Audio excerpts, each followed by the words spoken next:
자, 오늘 말씀은 에스겔 10번째 시간입니다. 14장이에요. 제목은 우상은 끊기 싫고 심판도 받기 싫고입니다. 우상은 끊기 싫고 심판도 받기 싫고. 여러분이 에스겔 14장은 예레미야를 들으신 분들은 아실 텐데요. 예레미야 7장과 26장 같은 경우가 성전에서 예레미야가 사역을 한 거죠. 근데 성전에서 하나님 말씀을 전하는데 우리가 기대되는 청중들의 반응은 예레미야를 굉장히 이제 높여주고 또 하나님 말씀에 이렇게 회개하고 자복하는 그런 모습을 우리는 기대를 하는데, 실제로 예레미야는 성전에서 하나님의 말씀을 전했다는 이유로 목숨의 위협을 당합니다. 굉장히 아이러니하다고 말씀드렸거든요. 이렇게 아이러니한 성경이 어디 있을까 싶을 정도로. 자, 근데 마찬가지입니다. 자, 에스겔 14장은 에스겔에게 이스라엘의 장로들이 찾아오는 장면입니다. 자, 에스겔 14장 1절부터 보겠습니다. 이스라엘의 장로 두어 사람이 나와 내 앞에 앉으니, 여기서 두어 사람이라고 나오지만 영어를 보니까 또 원어를 보니까 some이에요. some. 그러니까 몇 명이 왔다 이런 뜻입니다. 몇 명이 왔다. 자, 몇 명이 왔다. 그래 얼마나 왔는지는 한 두 사람 이상, 그래서 한 5명 정도 사이가 왔을 것 같은데 조금은 속상해요. 왜냐면 에스겔이 정말 인생을 걸고 사역을 하고 있음에도 불구하고 에스겔에게 찾아와서 하나님의 말씀을 들으려고 하는 사람들이 이거밖에 없다는 거. 여러분, 두어 사람 앞에 놓고 말씀을 전할 수 있을까? 아니면 자기 인생에 그 열정을 다해가지고 말씀을 전하는데 이스라엘 백성들 가운데서 두어 사람만 온다면, 그럼 우리는 그 두어 사람에게 굉장히 천국에 온 것처럼 환대를 해야 되겠는데, 자, 하나님의 반응은 다릅니다. 자, 여호와의 말씀이 내게 임하여 이르시되, 아마 이 에스겔에게 장로들이 찾아온 이유는 에스겔이 선지자로서 명성이 어느 정도 알려져 있던 것 같습니다. 그러니까 이 이스라엘의 장로들이 에스겔에게 어떤 문제를 가지고 왔거나 아니면 질문이 있어서 왔을 겁니다. 그 질문을 하기도 전에 하나님께서 이렇게 커트 해버리셔가지고 이 장로들의 질문이 무엇인지는 알 수는 없지만 대략 예상하건대 우리가 지난번에 거짓 선지자들에 대한 하나님의 심판에 대한 이야기였단 말이에요. 13장 할 때. 그러니까 이제 거짓 선지자라는 거는 잡혀온 사람들한테 너희들이 고향으로 돌아갈 수 있어, 이런 이야기를 했겠죠. 그러니까 거짓 선지자들의 예언에 대한 이야기일 거예요. 우리가 고향으로 돌아갈 수 있을까요? 이런 이야기를 하려고 왔겠죠. 고향으로 돌아갈 수 있을까요? 자, 여호와의 말씀이 이들의 질문을 허락하지 않습니다. 여호와의 말씀이 내게 임하여 이르시되, 인자야, 이 사람들이 자기 우상을 마음에 들이며 죄악의 걸림돌을 자기 앞에 두었으니 그들이 내게 묻기를 내가 조금인들 용납하랴. 이렇게 바로 이렇게 이스라엘 장로들의 말을 끊으신 이유를 설명하시는데, 자, 여기 이 사람들은 하나님에게 말씀을 들으려고 찾아왔는데 하나님께서 이 사람들의 영적인 상태를 진단하시면서 에스겔에게 이 사람들이 질문하는 것을 금지시키십니다. 왜 이 사람들의 질문을 금지시키셨냐면, 이 사람들이 자기 마음에 우상을 드렸기 때문에, 첫 번째, 자기 마음에 우상을 드렸기 때문에, 그리고 두 번째는 죄악의 걸림돌을 자기 앞에 두었기 때문에입니다. 두 가지 이유가 나오는데, 자, 여기서 드리다라는 말은요, 영어로 offer, 그러니까 offer가 무슨 뜻이냐면은 offering, 그러면 이제 바치다라는 뜻이거든요. 그러니까 offer라는 거는 자기의 마음을 우상에게 바쳤다는 거예요. 우상에게 자기의 마음을 바쳤다.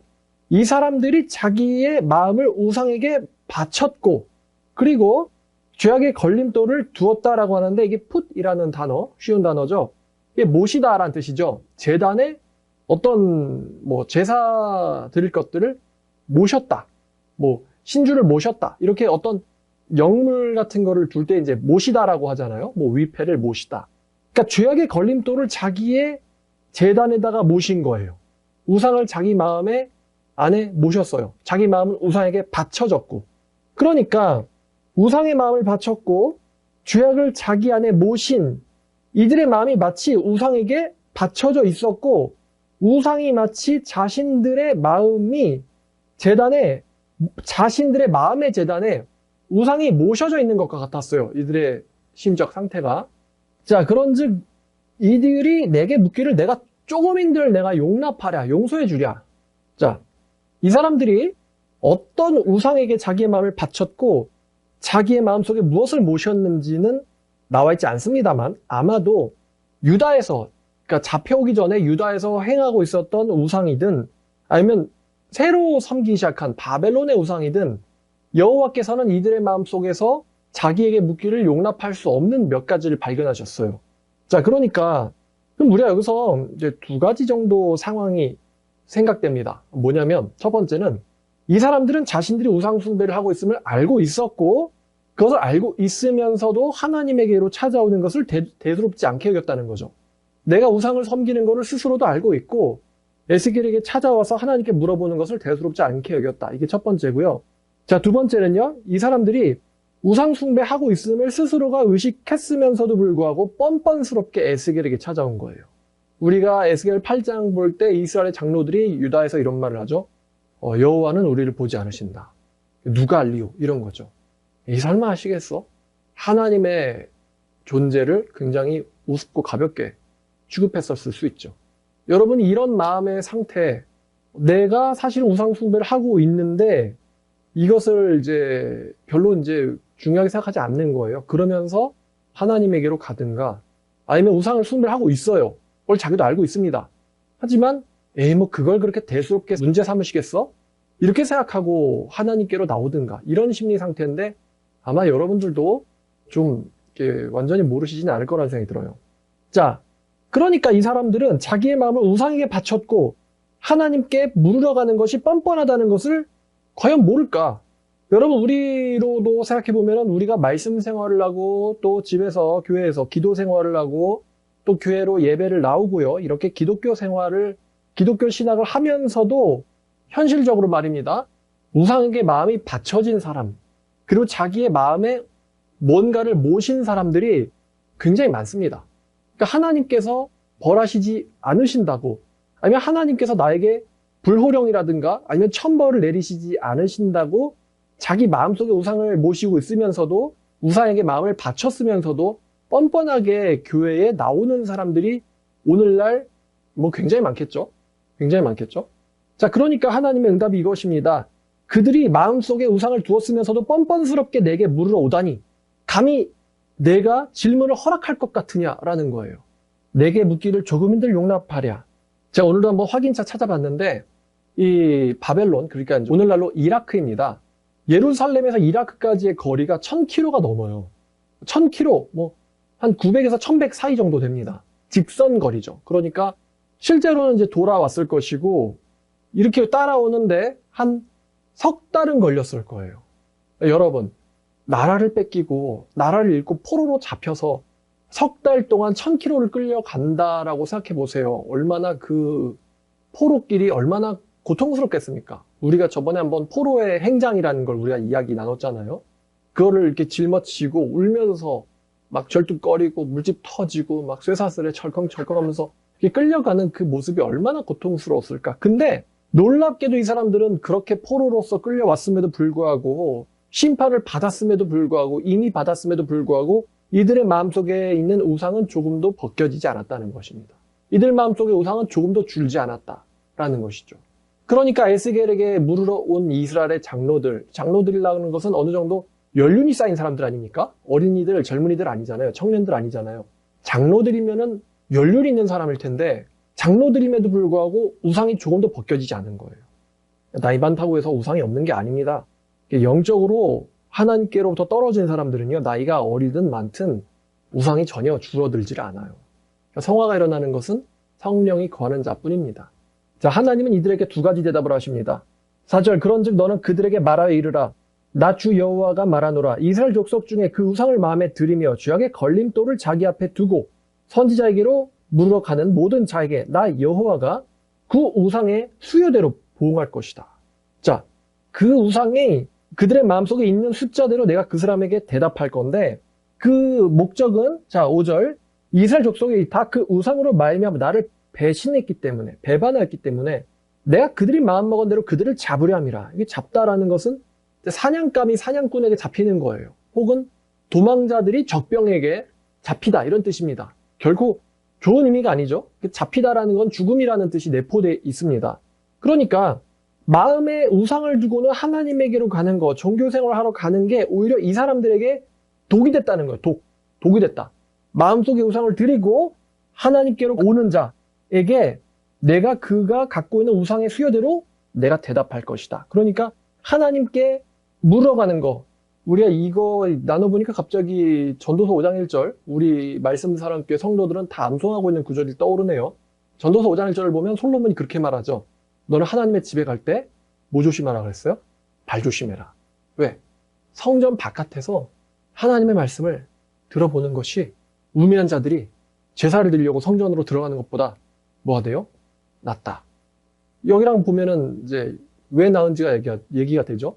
우상 숭배하면서 성전으로 들어가는 사람들이 하나님에게 목숨을 잡히기 때문에 차라리 성전에 들어가지 말고 성전에서 어떤 말씀이 가르쳐지나 조심스럽게 귀를 대고는 들어보는 것이 우매한 자들이 성전으로 쳐들어가서 나 여기 왔어요 하나님 하면서 제사 드리는 것보다 낫다 이거예요.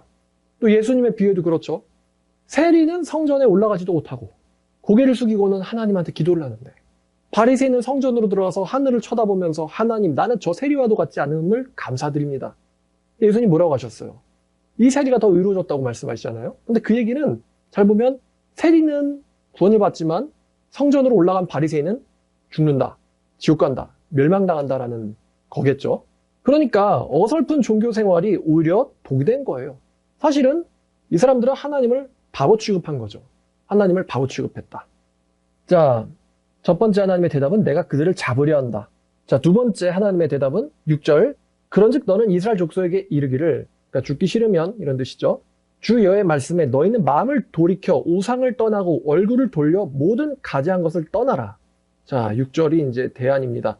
너희는 마음을 돌이켜 우상을 떠나고 얼굴을 돌려 모든 가지한 것을 떠나라. 자, 여기서 돌이켜라 떠나라라는 말이 나옵니다. 동사가 두 개예요. 돌이켜라 떠나라. 돌이켜라 떠나라. 자, 여기 영어를 보니까 repent라고 하는 회개해라라는 단어와 turn away from your idols, 뭐뭐로부터 멀어져라 이런 뜻이거든요. 그러니까 자, repent 그러니까 마음을 돌이켜라고 번역이 됐어요. 그러면 우상으로부터 너희의 이제 얼굴을 뭐하라는 뜻이죠? 우상을 향해 보고 있는 너희의 얼굴을 우상으로부터 뭐하라는 거예요? 돌리라라는 것입니다. 사람의 마음은 방향이 있어요. 그래서 회개라는 것은 방향의 전환이 있습니다. 우상으로부터의 너희의 마음을, 얼굴을 돌리고 그 다음에 떠나라라고 했잖아요. 얼굴을 방향을 돌렸으니까 그 다음에는 뭘 해야 돼요? 가야죠. 반대 방향으로. 그러니까 우상으로부터는 거리가 굉장히 멀어지기 시작하는 거예요. 그러니까 두 가지가 다 있어요. 너희들은 우상으로부터 얼굴을 돌려라. 그리고 우상으로부터 떨어져라. 우상으로부터 떠나라. 떠나가라. 그러니까 이것은 하나님께서 이 이스라엘 이 장로들에게 혹은 백성들한테 적극적인 마음의 결단과 행동을 촉구하시는 거예요. 마음의 결단과 행동을 촉구해라. 그럼 여기 이게 뭐 우상으로부터 떠나라 그러면 어떻게 떠나야 됩니까? 우상이 지금 어디에 있어요? 지금 이 사람들의 우상이 집 안에 있습니까? 어디 있습니까? 마음 안에 있다 그러죠. 마음이 우상에게 받쳐져 있고 마음속에 우상의 신주가 들어있는 거예요. 그러니까 하나님께서 너희들이 그 얼굴을, 그럼 이 얼굴을 말하는 게 아니겠죠? 마음속에 그 우상을 사모하는 그 얼굴을 우상으로부터 마음을 돌리고 적극적으로 우상으로부터, 마음속의 우상으로부터 멀어지라는 거예요. 여기서 얘기하는 어떤 행동이라는 것은 눈에 띄는 그런 행동이라기보다는 마음속에 내재된 어떤 결단을 말하는 것이죠. 하나님께서 이스라엘 백성들한테 결단하라고 하시는 거예요. 살고 싶으면 결단해라, 떠나라. 내가 너희를 잡지 않도록, 사냥꾼이 잡듯이 내가 너희를 잡아서 죽이지 않도록 마음속으로 너희의 우상을 버리기로 결단하고 적극적으로 떠나가라는 거예요. 우상을 내다 버리라는 것입니다. 내다 버리고 부수고 버려라. 적극적으로. 안 그럼 내가 너희를 잡겠다. 하나님 다 아세요. 다 아세요. 그러니까 우리가 이런 생각 하잖아요. 아니, 내 마음속에 우상을 싫어할 만한 그런 뭔가 이렇게 계기가 생겨야지, 또 그런 우상을 버릴 만한 힘을 주셔야지 우리가 그렇게 하지 않겠어요? 이렇게 말할 수는 있는데, 여러분, 회개라는 거는 우상으로부터 얼굴을 돌리고 적극적으로 그것으로부터 멀어지고 도망가는 것입니다. 마치 요셉이 보디발 장군의 아내로부터 허겁지겁 도망갔던 것처럼요. 회개라는 것은 적극적으로 마음속으로 결단하고 움직이는 거예요. 사실 잘 생각해보면은 어느 누구나 마음속에 있는 우상으로부터 멀어질 수 있는 힘이 있습니다. 제 생각엔 그래요. 그런데 힘이 있음에도 불구하고 사람들은 그걸 원하지 않죠. 원하지 않아요. 진짜 내가 그게 목숨과도 걸려있다라고 한다면요, 어떻게든 합니다, 여러분. 근데 사람들은요, 알지만서도 원하질 않아요. 안 하려고 합니다. 우리가 지난 시간에 뭐 예수께서 말씀하시기를 나보다 부모를 더, 나보다 자식을 더 사랑하는 자는 나에게 합당하지 않다라고 말씀하셨잖아요. 예수님이 하셨잖아요. 그러니까 이제 자식을 버려야 되는데 자식을 버린다는 게 쉽겠어요? 쉽지 않죠. 근데 말입니다. 버려야 산다는 거예요. 버려야 둘 다 살 수 있는 가능성이 생겨요. 마음속으로 버릴 수 없겠습니까? 있죠. 근데 내가 그걸 원하지 않아요. 그 결과 이제 서로가 서로에게 우상이 되어버려서 독이 돼버리니 말입니다. 그럼 이 이스라엘의 장로들의 우상이 뭘까? 무슨 바벨로니아 제국의 어떤 고위 관리나 총리가 되는 걸까요? 이 노인들의 우상이라는 건 아마도 안녕과 자식들 아닐까요? 자신의 안녕과 자식 새끼들. 이게 이제 아마 이 노인들의 우상이겠죠? 그래서 어떻게 됐어요? 자식들 우상처럼 섬겨가지고 어떻게 됐죠? 자식이나 나나 죄다 멸망하고 죽고 쫓겨나고 그렇게 됐잖아요? 그런데도 여전히 그냥 이 노욕이 이 노인들에게 있었던 것입니다. 자, 만약에 자신의 마음속에 있는 우상으로부터 얼굴을 돌리지 않고 떠나지 않는 자에게는 이제 7절부터 하나님이 이스라엘 족속과 이스라엘 가운데 거류하는 외국인 중에 누구든지 이제 우상을 떠나지 않으면 사실은 하나님을 떠나는 거죠. 나를 떠나고 자기 우상을 마음에 들이며 죄악의 걸림돌을 자기 앞에 두고 그럼에도 불구하고 내게 묻고자 하여 선지자에게 찾아가는 자에게는 사실은 마음이 하나님께로부터 떨어져 있는데 마음속에 우상이 있기 때문에 근데 그럼에도 불구하고 이제 물리적으로는 선지자에게로 찾아가는 거예요. 교회를 가고 성전을 가고 나 여호와가 그런 자들에게 친히 응답하겠다. 친히 내가 직접 뭐 선지자를 거칠 필요 없이 친히 응답할 것인데 어떤 응답을 내가 내릴 것이냐면 8절 보니까 그 사람을 대적할 것이다. 하나님이 그 사람을 미워하고 대적한다.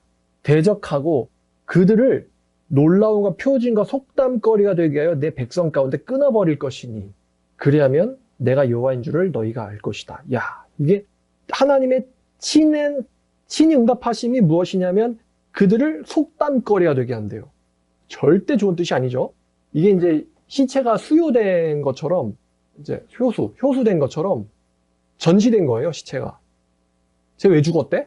왜 목이 베어져 있대? 그럼 이제 사람들이 얘기하겠죠. 이 어떤 죄명으로. 그러면 에휴 찌찌찌찌 하면서 뭐 침을 뱉든지 돌을 던지든지 하겠죠. 그것처럼 놀림과 속담거리가 된다. 굉장히 무섭고 안 좋은 표현입니다.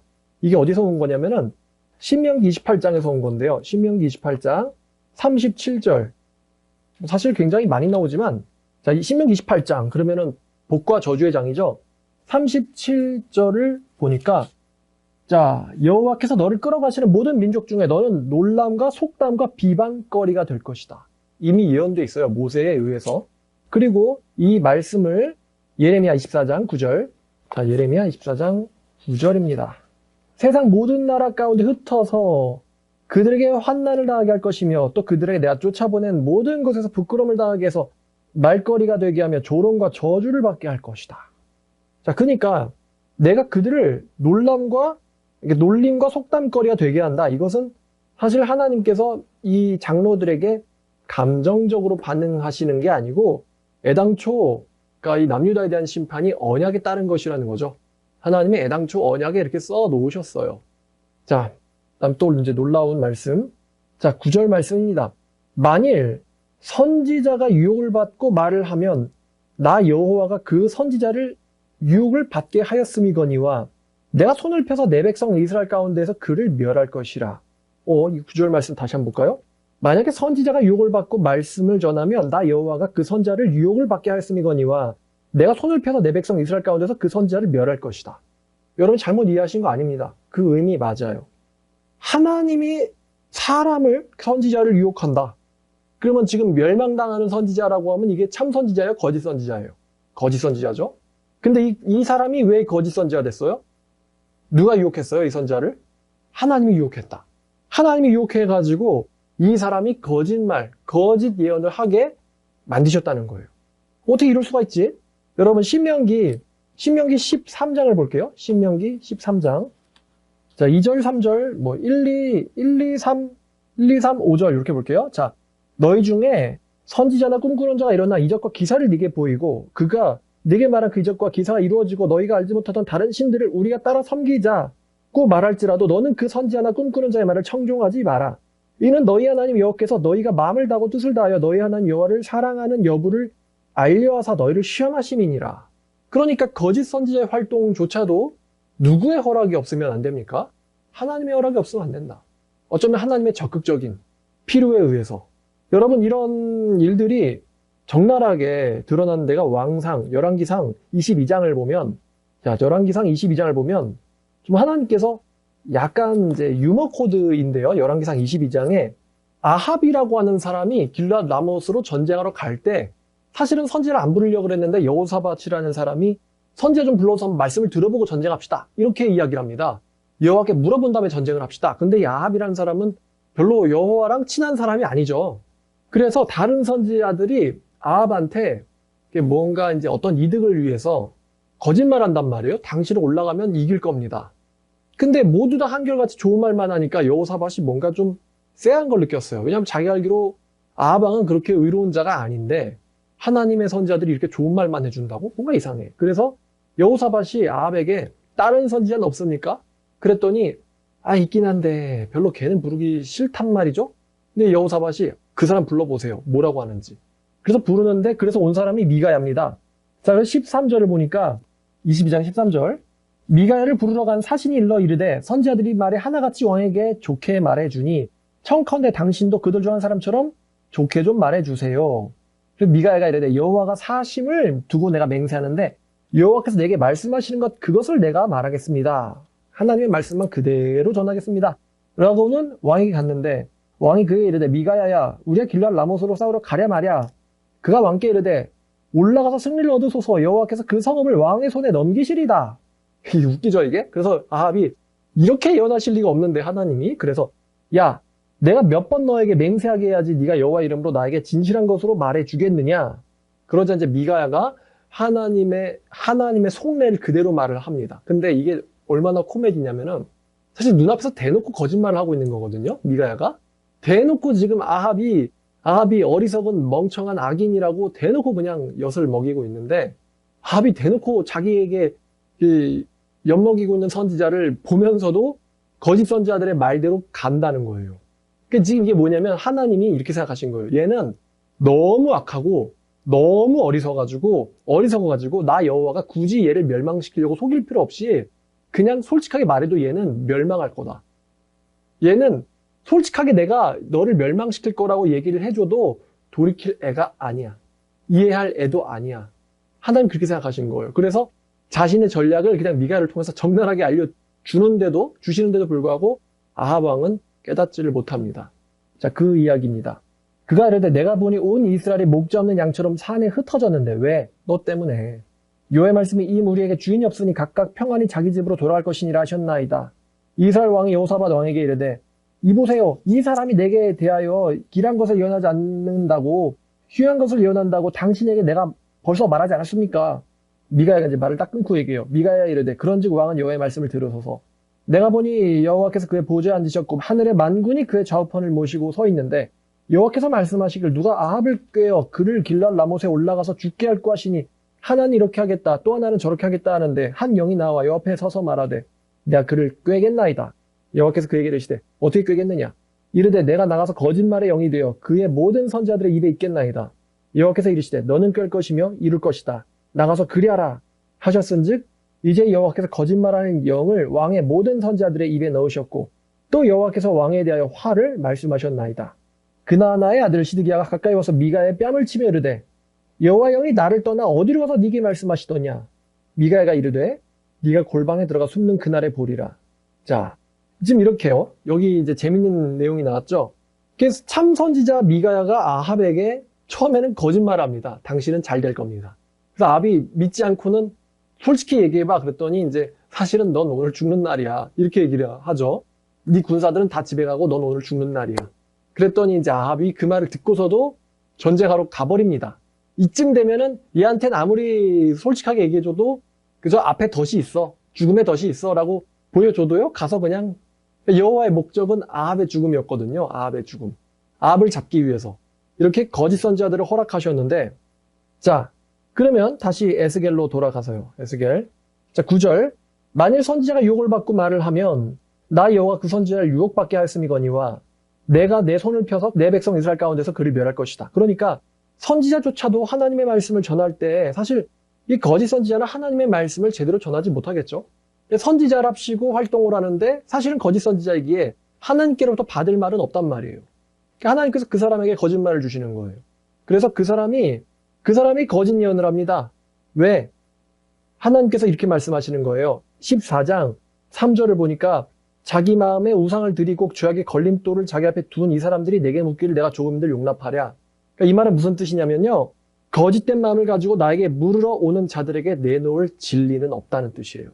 거짓된 마음으로 내게 물으러 오는 자들에게 내어줄 진리 따위는 없다. 그들이 들어야 될 건 뭐예요? 거짓 예언밖에 없는 거예요. 거짓된 존재가 내 앞에 들으러 올 때 내가 그들에게 줄 것은 거짓 예언밖에 없다. 거짓을 듣기 좋아하는 백성에게 거짓을 듣게 하셔서 다시요. 거짓을 듣기 좋아하는 백성에게 거짓을 듣게 하셔서 확실하게 심판받게 하려는 거예요. 하나님의 목적은. 목회를 하다 보니까 이런 경험을 하는데 일로 가면 이 사람 죽거든요. 일로 가면 이 사람 죽어요. 일로 가면 이 사람이나 이 사람의 가족이 죽습니다. 멸망의 길이에요. 근데 그 얘기를 해주는데 굉장히 화를 내고 싫어합니다. 싫어해가지고 딴 데로 떠나가요. 근데 그런 류의 사람들은요. 당신에게 평안이 있다. 당신은 하나님의 사람이다. 당신에겐 성령이 있다.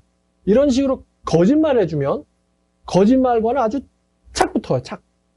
초강력 접착제 마냥. 여러분 N극끼리 절대 안 붙잖아요. 밀려나가죠. 그것처럼 진리가 오면은 밀려나가고 말입니다. 비진리가 오면 철썩 붙는 거예요. 실제로 그렇습니다. 실제로. 멸망하는 사람들은요. 진리를 아주 싫어합니다. 들으면은 격분을 하고요. 뒤집어져요. 근데 거짓말은 당신 아들, 딸, 당신 문제 없어요. 하나님이 이미 함께 하시는걸요. 이렇게 얘기하면은 우리 귀한 목사님, 우리를 축복해 주시고 아이고 우리 목사님. 현실에서 일어난 일이에요. 목사들이 맨날 축복 북북거리는 게 다 이유가 있는 거죠.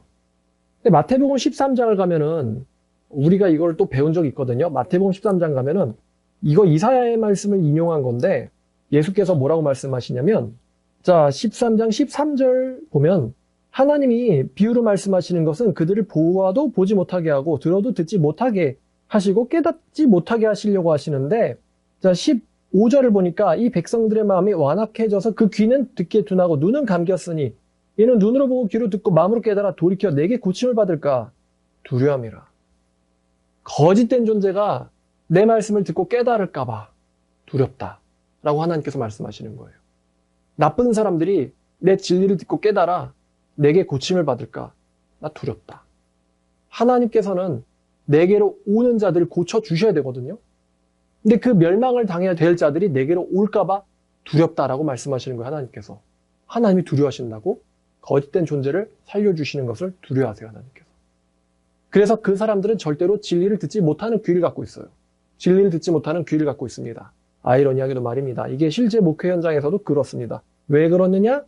심판을 피하지 못하게 하시려고 에스겔로 돌아가면서 보는 거예요. 무조건 잡히게 만드시려고요. 무조건 잡히게 만드시려고.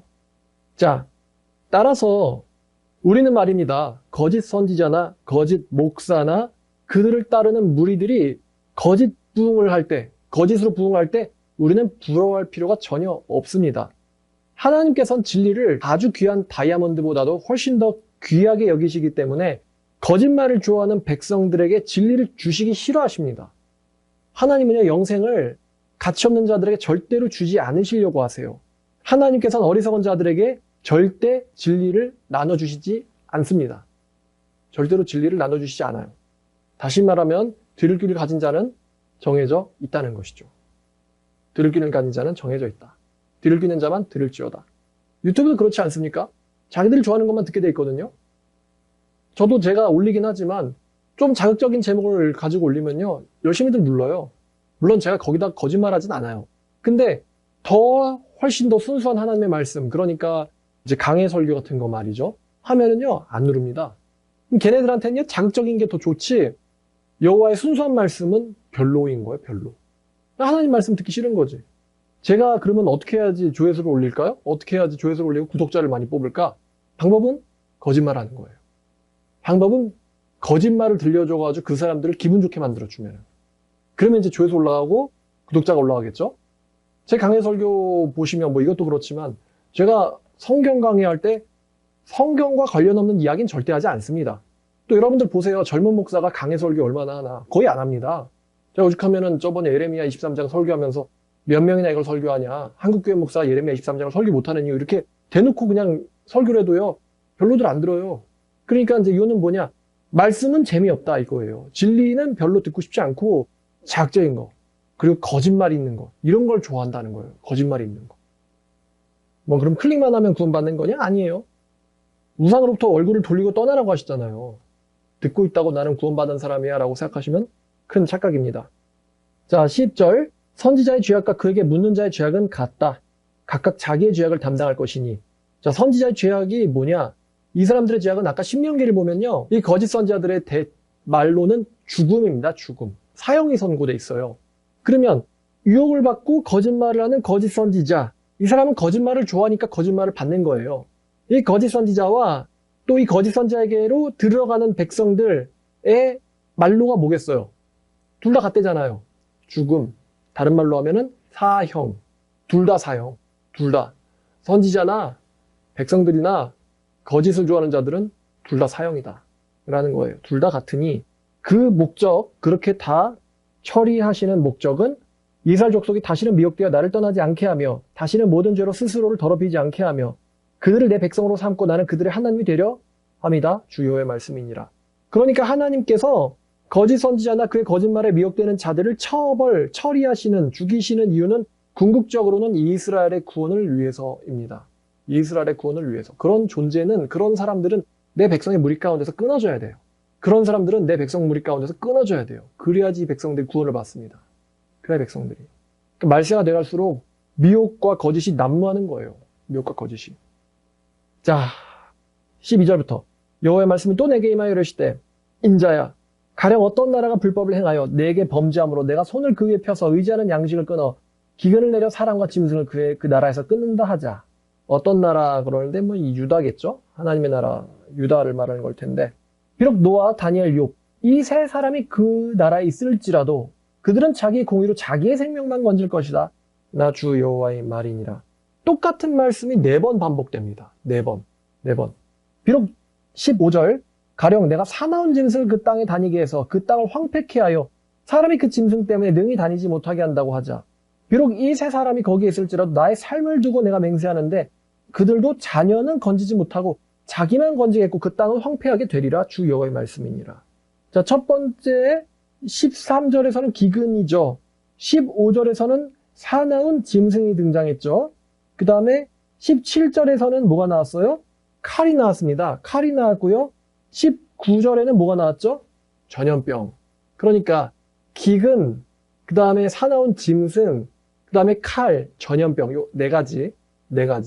기근, 사나운 짐승, 칼, 그 다음에 전염병. 각각 다른 심판이지만 똑같은 결과가 일어납니다. 자, 17절. 가령 내가 칼이 그 땅에 임하게 하고 명령하기를 칼아 그 땅에 돌아다녀라 하고 내가 사람과 짐승을 거기서 끊는다 하자. 비록 이 세 사람이 거기에 있을지라도 나의 삶을 두고 맹세하노니 그들도 자녀는 건지지 못하고 자기만 건지리라. 나 주 여호와의 말이니라. 이 건지다라는 뜻이 무슨 뜻이에요? 구원하리라 이런 뜻이죠. 자기만 구원할 것이다.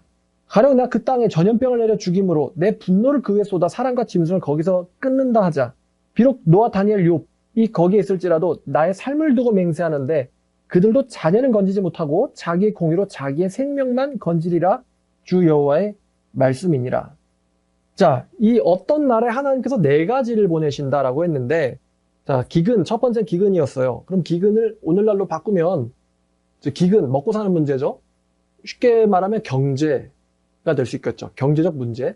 그리고 기근이 일어나는 원인이 있는데 그게 바로 자연환경이에요. 자연환경. 당연히 자연환경이 나빠지면 수확도 잘 안 되겠죠. 첫 번째, 기근, 경제와 자연환경. 그다음 두 번째, 사나운 짐승에게 죽는 거. 이제 이거는 오늘날로 말하면 사고 같이 될 수 있겠죠. 사고. 그 다음에 사고는 그럼 보통 뭐예요? 뭐 우연 이런 거에 기인하지 않습니까? 우연히 뭐 1m 앞에 있는 사람은 죽고 1m 뒤에 있는 사람은 살고. 세 번째는 칼. 칼은 뭐죠? 전쟁. 제가 설교한 적 있는데 전쟁이라는 것은 한 명만 마음먹는다고 일어나는 일이 아닙니다. 왕이 전쟁하기로 결정을 해야 되고 또 왕 아래에 있는 신하들이 거기에 의견을 모아야 되고요. 모든 백성들이 의기투합을 해야 되거든요. 내가 전사가 돼서 나가겠다. 그러니까 각 사람의 마음 하나하나가 모이지 않으면 전쟁은 일어나지 않아요. 자, 그 다음에 마지막 네 번째는 전염병. 전염병은 현대의학으로는 알죠. 미생물들에 의해서 일어나죠. 자, 그러면 자연환경, 우연을 가장한 사고, 전쟁, 사람들의 마음들, 그리고 미생물들. 다시 말하면 하나님께서는 지구의 모든 것을 제어하세요? 제어 못하세요? 제어하시죠. 제어하세요. 사고에서도 누군 살아남고 사고에서도 누군 죽습니다. 전염병에서도 누군 살아남고 전염병에서도 누구는 죽습니다. 문재인 대통령이 이런 말 한 적 있는데요. 문재인 전 대통령이 기도하면 마음을 편하게 할 뿐 코로나로부터는 우리를 지켜주지 못한다 이렇게 얘기했거든요. 근데 이게 저 사람의 신앙이구나. 저 사람에게 있어서 하나님이란 존재는 그냥 장식 같은 존재구나. 어떤 절대전능의 신은 아니구나. 그러니까 코로나로부터는 우리를 지켜주지 못한다. 기도해봤자 하나님한테. 도대체 종교를 왜 믿는 걸까? 왜 가진 걸까? 이런 의문이 들긴 합니다만. 근데 하나님께서 지금 이 네 가지 기근 자연환경, 그 다음에 사고 우연, 그 다음에 칼 전쟁, 그 다음에 마지막으로 전염병 미생물들, 하나님께서는 지구의 모든 것을 통제하신다. 그리고 그 심각한 와중에서도 보니까 다니엘, 노아, 다니엘, 욥 이 세 사람은 자기의 생명을 건질 거라고 하셨어요. 그러니까 하나님께서는 엄청난 재난에서도 필요한 사람은 살리신다는 거죠. 필요한 사람 살리신다. 자, 그리고 또 참고로 말입니다. 요한계시록 6장을 가면요. 요한계시록 6장 8절에 7가지 인심판 중에서 네 번째 심판이 본문 말씀과 심판의 구성이 똑같습니다. 요한계시록 6장 8절을 보면 내가 보면 넷째인이죠. 청색 말이 나오는데 그 탄 자 이름은 사망이라. 음부가 그 뒤를 따르더라. 그들이 땅 4분의 1의 권세를 얻어 검과 흉년과 사망과 땅의 짐승들로서 죽이더라. 검, 흉년, 사망, 땅, 짐승 나오죠. 그러니까 에스겔에 있는 심판 구성과 똑같아요. 종말의 심판을 연상시키는 이야기죠. 자, 그 다음에 또 하나 우리가 생각할 게 있는데 지금 여기 등장한 인물들이 노아, 다니엘, 욥이거든요. 자, 노아는 창세기 6장을 보면은 의인이면서 당대의 완전한 자라고 별칭에 붙어 있습니다. 노아 시대 때 그 세상이 어땠어요? 악이 완전히 창궐했죠. 그 다음에 욥에 대해서는 성경이 묘사하기를 온전하고 정직하여 여호와 하나님을 경외하고 악에서 떠난 자라고 나옵니다. 욥은 또 그렇게 묘사되어 있어요. 의인이죠. 그 다음에 마지막으로 다니엘인데 이 다니엘이 에스겔과 동시대 인물이기 때문에 이 다니엘이 그 다니엘 맞는 거야? 라는 질문이 나오거든요. 근데 다니엘이 끌려온 거는 시대를 따져보면 기원전 605년이에요. 그리고 다니엘이 그 유명한 느부갓네살의 꿈 해석을 하잖아요. 그 꿈 해석은 604년에 합니다. 그리고 에스겔이 말씀받은 건 593년이에요. 그러니까 약 10년 정도의 시차가 있어요. 무슨 말이냐면은 이미 에스겔 시대에는 다니엘은 유명인사였어요. 에스겔 시대에는 다니엘은 이미 유명인사였다. 그래서 에스겔이라는 사람이 동시대 인물 다니엘을 인용하는 게 그렇게 놀랄 일은 아닙니다. 어떤 사람들은 이 노아 이야기 가지고 설화다 이런 사람들도 있는데 설화에 불과하다면 하나님이 에스겔을 통해서 말씀하실 리는 없겠죠. 자, 그럼 다니엘의 특징은 무엇입니까? 목숨을 걸고는 우상 숭배에 타협하지 않은 사람이죠. 목숨을 걸고 우상 숭배와 타협하지 않은 사람. 자, 이 세 사람이 있을지라도 자신들만 건지고 설령 그 사람들의 자녀라 할지라도 자식이라 할지라도 구하지는 못한다. 자식도 못 구해. 자신의 의로움 때문에 자기 자신만 건진다는 소리예요. 자기 자신만 살아남는다. 를 하나님께서 반복적으로 표현하시는 게 있는데 내가 나의 삶을 두고 맹세하노니. 나의 삶을 두고 맹세하노니. 무슨 뜻이겠습니까? 내가 내 생명을 걸고 말한다. 이렇게 의로운 자들이 있다 할지라도 그들은 자신만 구원하고 자식조차 건지지 못할 것이다. 자신만 구원하고 자식조차 건지지 못할 것이다. 내가 생명을 걸고 말한다. 라는 거죠. 자, 그럼 우리는 이런 질문을 할 수 있어요. 의로운 자가 자기 자신 외에 자기 친자식, 친부모조차 구원하지 못하는데 다른 가족이나 사촌이나 나머지 이스라엘 백성들은 하나님의 심판을 피하겠습니까? 절대 못 피하겠죠. 우리가 종종 교회를 나올 때 내 순종이 가족을 구원하겠지라고 생각을 하는데 그거는 오늘 말씀을 보니까 미신이에요. 내 종교적 순종이 가족을 구원하겠지. 이건 미신입니다. 오늘 말씀 보니까 욥이 있든 노아가 있든 다니엘이 있든 이 사람들이 얼마나 위롭든지 간에 이 사람들은 자기 자신만 구원하고 자기 자식조차 구원하지 못할 것이다. 그게 내 삶을 건 맹세다라고 말씀하셨어요. 자, 그래서 이런 게 이제 미신이라는 거. 내 종교적 순종이 가족을 구원할 거다. 이건 헛된 미신입니다. 자, 그 다음에 이제 21절부터 3절 남았는데, 주 여호와께서 이같이 이르시되 내가 나의 4가지 중한 벌 곧 칼, 기근, 사나운 짐승과 전염병을 예루살렘에 내려. 이제 어떤 나라의 정치가 나오죠? 예루살렘에 내려 사람과 짐승을 그 중에서 끊어버릴 것이니 그 해가 더욱 심하지 아니하겠느냐. 그 해가 무지하게 심하다는 거예요. 무지하게 심각한 타격을 받을 것이다. 그러나 그 가운데 피하는 자가 남아있어 끌려 나올 것이니 곧 자녀들이라. 그들이 너에게로 나아오리니. 자, 엄청나게 많은 사람들이 다 죽어요. 이 4가지 때문에. 칼, 기근, 전염병, 사나운 짐승 다 죽는데 소수의 생존자가 있습니다.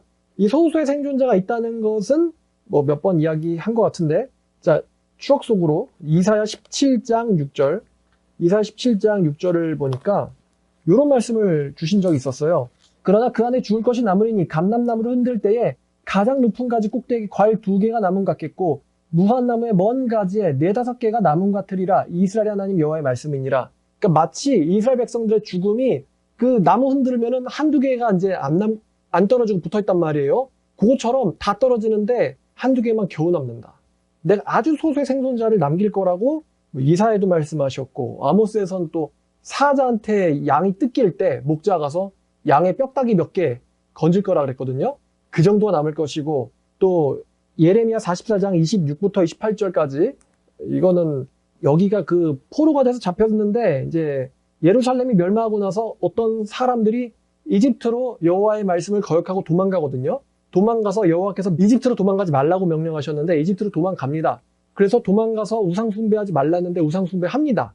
하나님이 걔네들한테요 무서운 예언을 하나 하시는데 26부터 28까지를 보시면은 26. 그러므로 애굽 땅에 사는 모든 유다 사람이여 여호와의 말씀 들어라. 여호와께서 맹세하시되 보라 내가 나의 큰 이름으로 맹세했은즉 애굽 온 땅에 산 유다 사람들의 입에 다시는 내 이름 부르고 여호와의 살아계심을 두고 맹세하노라 하는 자가 없으리라. 무슨 뜻? 다 죽이겠다는 거죠. 다 죽이겠다. 내가 내 큰 이름을 걸고 맹세하는데 다 죽여버릴 거야. 그러나 내가 깨어있어 그들에게 재난을 내리고 복을 내리지 아니할 것이니 애굽 땅에는 유다 모든 사람이 칼과 기근에 망하여 멸절되리라. 그런즉 칼을 피한 소수의 사람이 애굽 땅에서 나와 유다 땅으로 돌아오리니 애굽 땅에 들어가서 거기에 머물러 사는 유다의 모든 남은 자가 내 말과 그들의 말 가운데 누구 말이 진리인지 알게 될 것이다. 그러니까 소수의 사람은 하나님이 남긴다라고 하셨어요. 왜냐하면 자신의 예언 집행을 증명할 자는 있어야 되니까. 목격자는 남겨두려고. 자, 에스겔로 돌아와서요. 하나님께서 아주 소수의 사람을 남기시겠다고 했어요. 근데 잘 보면 그들이 너희에게로 돌아올 건데, 자, 그러면 너희가 그 돌아온 사람들의 행동과 소행을 보면, 그러니까 예루살렘의 멸망에서 살아남아가지고 도망온 몇 명이 있는데, 그 도망온 몇 명의 행동과 소행을 보면 내가 예루살렘에 내린 재앙, 곧 그 내린 모든 일에 대하여 너희들이 오히려 위로를 받을 것이다. 이게 무슨 말이냐면요. 여러분, 어떤 사람들이 죽을 전쟁과 재난에서 칼에서 피해서 돌아오는데 에스겔 앞에 장로들은 이런 물음표를 갖고 있어요. 뭐냐면은 왜 하나님의 성읍 예루살렘이 멸망을 당했어야 됐나? 하나님의 심판의 정당성에 의문을 갖고 있는 거예요. 의심을. 근데 거기서 돌아온 사람들의 행동과 소행을 보고서는 멸망당할 수밖에 없었구나. 그러니까 이 돌아온 사람들이 착한 사람들이 나쁜 사람들이에요. 우상숭배자들이라는 뜻이에요. 돌아온 사람들의 행동과 소행을 보고 이래서 예루살렘을 멸망시키실 수밖에 없었구나. 하나님의 예루살렘 멸망은 정당한 거였구나 라고 확신하게 될 것이다. 나 여호와가 아무 이유 없이 이 일을 행한 게 아님을 너희가 알게 될 것이다 라고 하나님께서 그 심판당에 마땅한 인간들 표본 몇 개를 가져오겠다는 거예요. 예루살렘에서 빼다가 너희들이 위로를 받을 것이라. 너희가 그들의 행동과 소행을 볼 때에 그들에 의해 위로를 받고 내가 예루살렘에서 행했던 모든 일들이 이유 없이 한 것이 아님을 너희가 알리라. 주 여호와의 말씀이니라.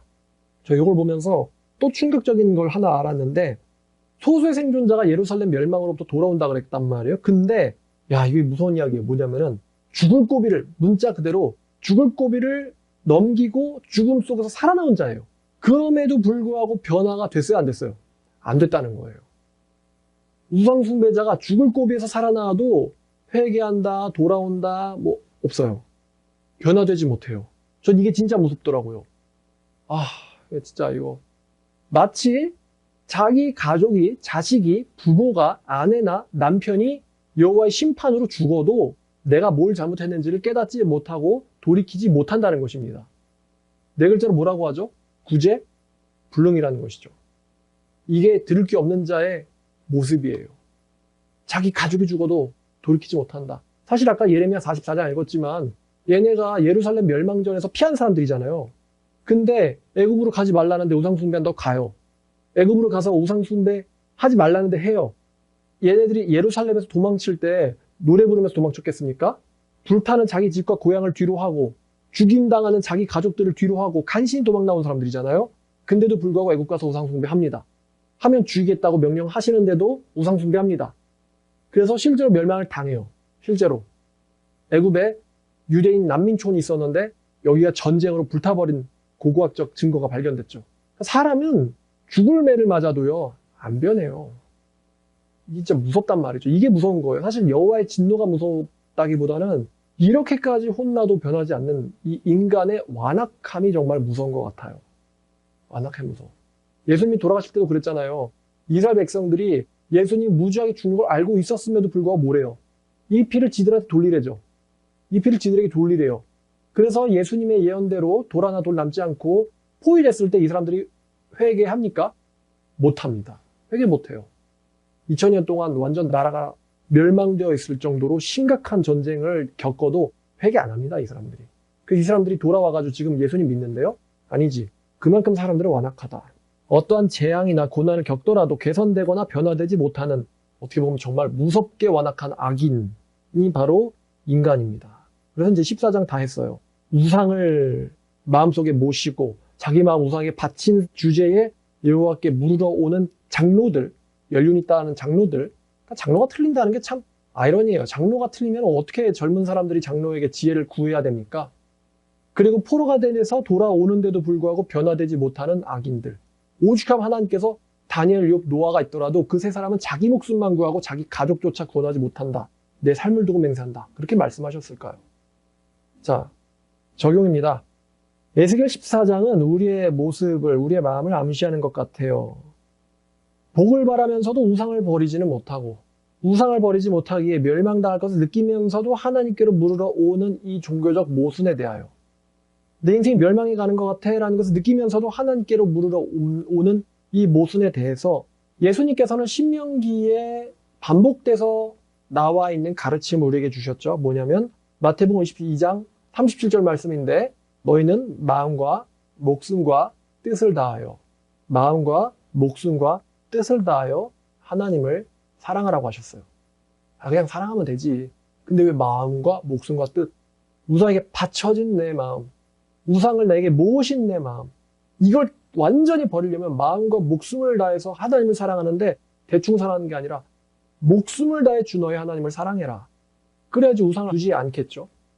우상을 두면서도 난 마음과 목숨을 다해서 하나님을 사랑하고 있어, 이렇게 말하기는 어렵죠. 예수님이 목숨과 마음을 다해서 하나님을 사랑하라고 하셨어요. 다시 말하면 마음속에 남아있는 우상을 전부 다 제거해 버려야만 합니다. 우리는. 아까 변화가 쉽지 않다고 말씀드렸어요. 그러나 여호와 하나님께서 명령하셨습니다. 우상으로부터 마음을 돌이키고 떠나라. 마음을 돌이키고 떠나라.